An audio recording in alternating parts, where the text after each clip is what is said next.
GameSpot's booth at E3. Joining me is Dave Cox, producer, head of product planning and development, and general guru over at Konami for Castlevania Lords of Shadow 2. That's right. Dave, welcome to the stage. Thanks very much, Chris. Pull the microphone a little closer. Yep, thanks very much. Maybe even closer still. Even closer? Yeah, we'll be able to hear you. Through here, that's a good measure, I think. Absolutely. Dude, Lords of Shadow 2. Last E3 we were talking Castlevania on the handheld platform, but now we are in glorious high definition here with Castlevania Lords of Shadow 2. Very sexy and intriguing trailer shown during Konami's pre-E3 show last week. That's right, yeah. I mean, this is the second part of the Lords of Shadow trilogy.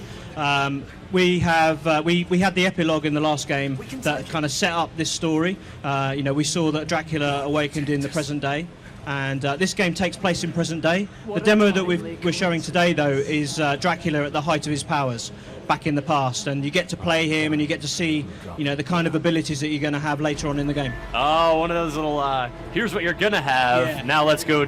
Because modern day Dracula is not looking so good. He's ready to be rid of the shackles of immortality because apparently it's hard being immortal. Absolutely, yeah. So Zobek made him an offer, if you remember, in the last game, to end his immortality, and Dracula's going to take him up on that offer.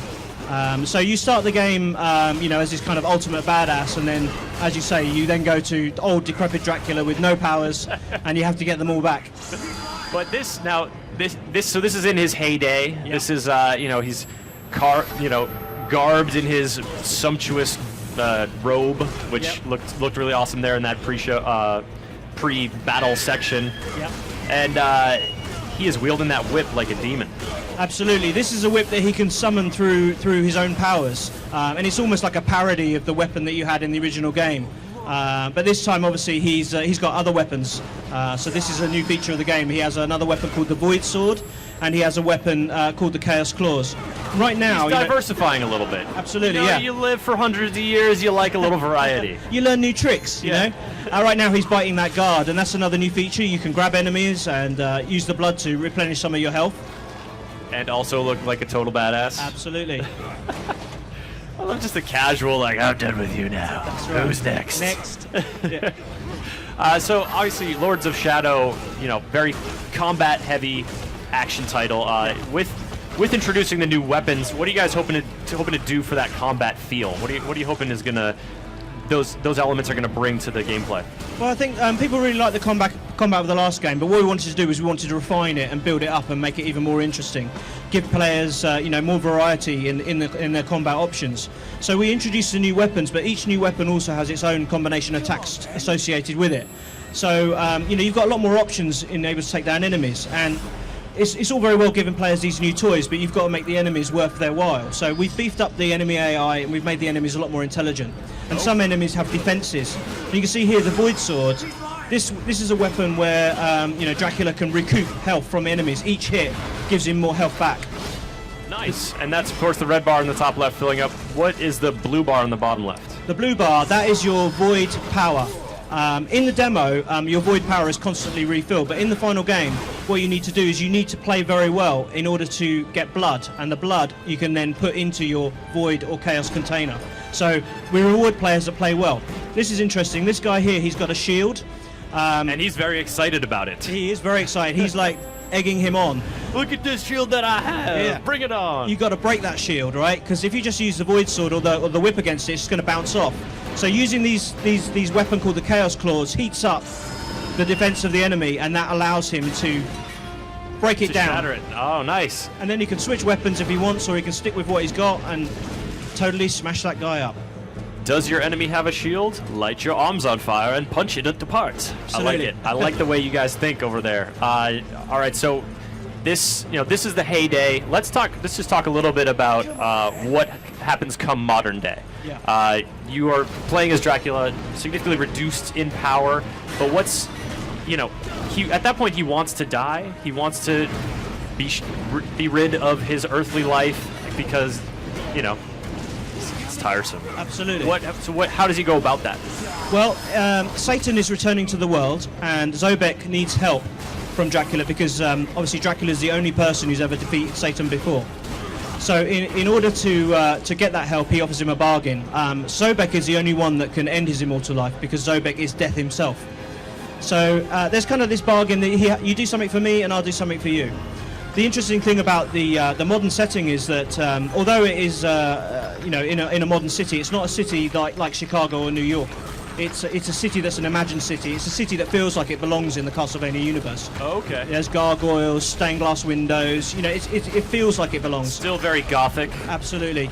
But this time, we've beefed up the exploration aspect. It's not a linear game anymore like it was before. It's much more of an open world setting, so players can really freely explore the world, and they can follow the story that we've laid out for them. But if they want to, they can also go off on their own track and find new items, new enemies.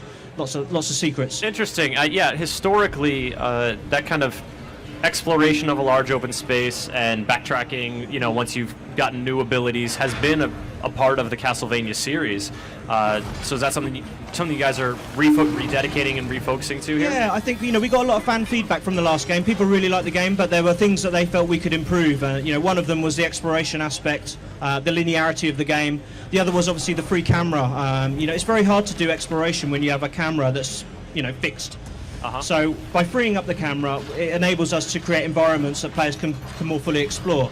And I think that's more kind of what Castlevania fans expect from a Castlevania game. All right, well, I'm looking in the twitch.tv/GameSpot chat here. Gonna throw a few questions at you, Dave. Question from Voff. Do we see some Alucard sometime in this game? Well, certainly he's in the trailer. So I would say he's going to make an appearance. There you go. That is a yes.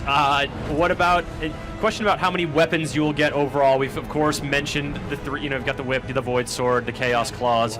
Are there other ancillary items that he can use in weapons? Absolutely. If you remember in the last game we had the secondary weapons, and again we have secondary weapons which we've significantly boosted.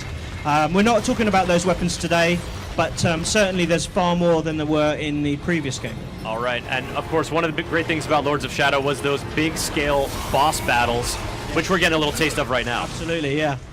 We have the Titans. This was a concept that we brought to the original game, but the Titans were a little bit limited in what you could do with them. You had to follow a set path and then you'd break the seals.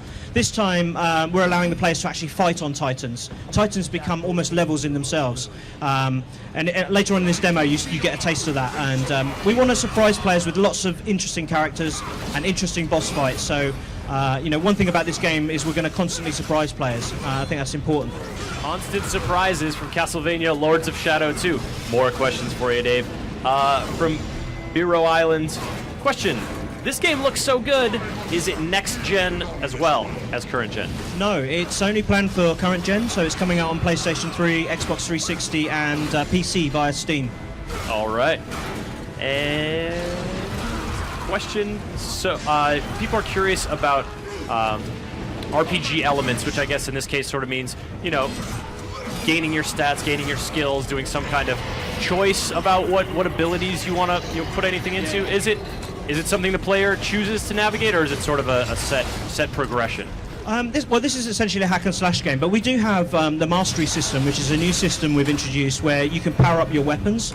So by using the combos, by buying combos and using those combos, you can assign experience to the actual weapon, and the weapon then gets upgraded, and that obviously helps you a lot. So the void sword, for example, will recoup more life with each hit instead of less. Yeah. And also you get additional moves through the mastery system. So this is kind of adding an RPG light element to the game. For someone, Wara X, wondering, for someone who has not played a Castlevania game before, this, obviously, you said the second in the Lords of Shadow Plant trilogy. What's the best way for them to get sort of caught up on the cutscenes and the story and such like that? If you haven't played the first game, I don't think you need to worry. You can pick up this game because we have a big recap at the beginning of the game where we explain the story. We want to make it easy for new players to come in and enjoy the game. Obviously, it would be better if you play the original game and Mirror of Fate, and it's going to give you more of a backstory, but it's absolutely not necessary. All right, Mirror of Fate, of course, being the 3DS title, recently released. And Dave, anything else you want to mention about Lords of Shadow 2 before we wrap it up? Well, yeah, players can expect a much bigger adventure this time around. Much bigger. Much bigger. We are not able to make short games anymore, so we want to give players value for money, and the story of Dracula is going to going to surprise a lot of people. I think it's a very unexpected twist to the story. Well, I think you gave folks a taste of unexpected twists towards the end of the first Lords of Shadow in that DLC, so there's good reason to believe you'll deliver more in store. David Cox, thank you so much for coming by the stage show, showing off Castlevania Lords of Shadow 2. Actually, when's this game coming out, Dave? It's coming out this winter. This winter. Winter's coming, and so is Castlevania Lords of Shadow 2. And we are coming back to the live stage show very shortly for our next live demo. I would tell you what it is, but that'll take too long. Let's just get out of here. We'll be back.